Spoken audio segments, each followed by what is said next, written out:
రంగంలోకి ఈడీ వివేక హత్య కేసులో 40 కోట్ల సుపారీ వెనక ఆర్థిక లావాదేవీలపై గురి, మనీ లాండరింగ్ జరిగినట్టు గుర్తింపు, కేసు నమోదు. కడప ఎంపీ అవినాష్ రెడ్డి సహా నిందితుల నివాసాల్లో సోదాలు. పులివెందుల హైదరాబాద్లో 7 చోట్ల ఉదయం నుంచి సాయంత్రం వరకు తనిఖీలు.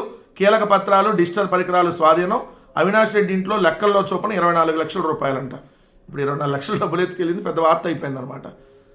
ఒక ఎంపీ ఆయన ఇంట్లో 24 లక్షల రూపాయలు నగదు స్వాధీనం చేసుకుంటే దాన్ని పెద్ద హైలైట్గా వార్త రాశారు. ఇప్పుడు రాష్ట్రంలో అన్ని అంశాలను డైవర్ట్ చేయాలి. ఎందుకంటే ఈరోజు పెద్ద ఎత్తున ఈ ప్రభుత్వంలో జరిగినటువంటి డిఎస్సి అక్రమాల మీద వైఎస్ఆర్ కాంగ్రెస్ పార్టీతో పాటు జంజీ మొత్తం ఈరోజు రంగంలోకి దిగి ఈ ప్రభుత్వాన్ని ఎండగడుతూ సిబిఐ ఎంక్వైరీని, నారా లోకేష్ రాజీనామాని డిమాండ్ చేస్తున్నాయి. కాబట్టి దాన్ని సైడ్ చేయాలి. ఏదైతే ఇప్పుడు ఒక ఎంపీ, జనసేనకు సంబంధించినటువంటి రాజ్యసభ ఎంపీ లింగమనేని రమేష్ కొడుకు హైదరాబాద్లో బేభత్సం సృష్టించి ఒక అమ్మాయిని కారుతో గుద్ది చంపేశాడు. అవి బయట వార్త రాకూడదు.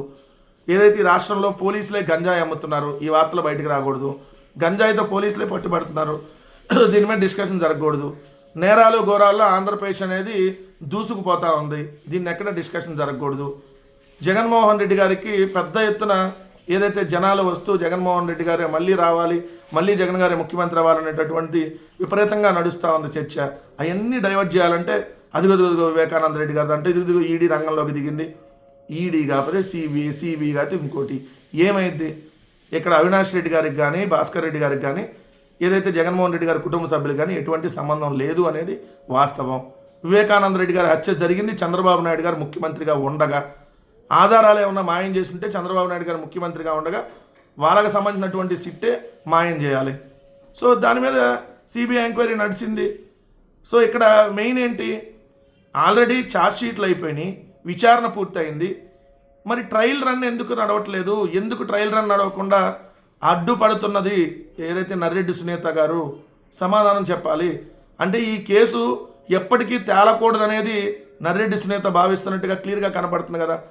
తన తండ్రి వివేకానంద రెడ్డి గారిని నరికి చంపినటువంటి దస్తగిరి ఈరోజు బయట దర్జాగా కూర్చున్నాడు. నన్ను ఈడీ అధికారులు వచ్చినప్పుడు బయట ఏదైతే మంచం మీద హాయిగా సేద తీరుతా ఉన్నాడు. ఆయనకి సంబంధించి వాదనలు వినిపించేది. ఆ దస్తగిరికి లాయర్ ఎవరంటే సిద్ధార్థ్ లోద్రా. సునీత గారికి లాయర్ ఎవరంటే సిద్ధార్థ్ లోద్రా. చంద్రబాబు నాయుడు గారికి పర్సనల్ లాయర్ ఎవరంటే అదే సిద్ధార్థ్ లోద్రా. ప్రస్తుత ఆంధ్రప్రదేశ్ కూటమి ప్రభుత్వానికి లాయర్ ఎవరంటే సిద్ధార్థ్ లోద్రా. మరి ఏంటి మతలబ్బు? వివేకానంద రెడ్డి గారిని చంపిన దస్తగిరి బయట ఎలా దర్జాగా తిరుగుతున్నాడు? ఎందుకు ట్రయల్ రన్ నడవకుండా అడ్డుపడుతున్నారు ఇన్ని సంవత్సరాల నుంచి? దీనికి సమాధానం చెప్పాలి కదా. ఇంకా సిబిఐ ఎంక్వైరీ సరిగ్గా జరగలేదంటారు, సుప్రీంకోర్టు మీద నమ్మకం లేదంటారు, రాష్ట్రపతికి లేఖలు రాసిద్ది. ఇక్కడ ఏంటి ఉన్నటువంటి మతలబు ఏందో తేలాలి కదా. సో మీరు ఈడీ ఏదో వచ్చేసింది, ఏదో పత్రాలు స్వాధీనం తీసుకొని జాగ్రత్తగా ఎంక్వైరీ చేసుకోండి. ఎవరు కూడా మీ ఎంక్వైరీని ఇక్కడ అడ్డుపట్టలా. ఏదో వైఎస్ఆర్ కాంగ్రెస్ పార్టీకి సంబంధించినటువంటి వాళ్ళ మీద కక్ష సాధింపుగా వెళ్ళాలని ఆలోచన చేస్తే ప్రజలే దానికి ఎలా ముగింపు పలకాలా అలా ముగింపు పలుకుతారు. ఇక్కడ మీరు ఫోటో ఇస్తారు చూడండి, దస్తగిరి ఇంటి వద్ద అతడితో పాటు ఈడీ అధికారి చక్కగా మంచం మీద కూర్చొని ఫోటోలకు ఫోజులు ఎత్తా కూర్చున్నాడు. సో ఇది వార్త అనమాట. అసలు విషయాలన్నింటినీ డైవర్ట్ చేసి ఇప్పుడు రేపొద్దున లోకల్ బాడీ ఎలక్షన్స్ రాబోతూ ఉన్నాయి.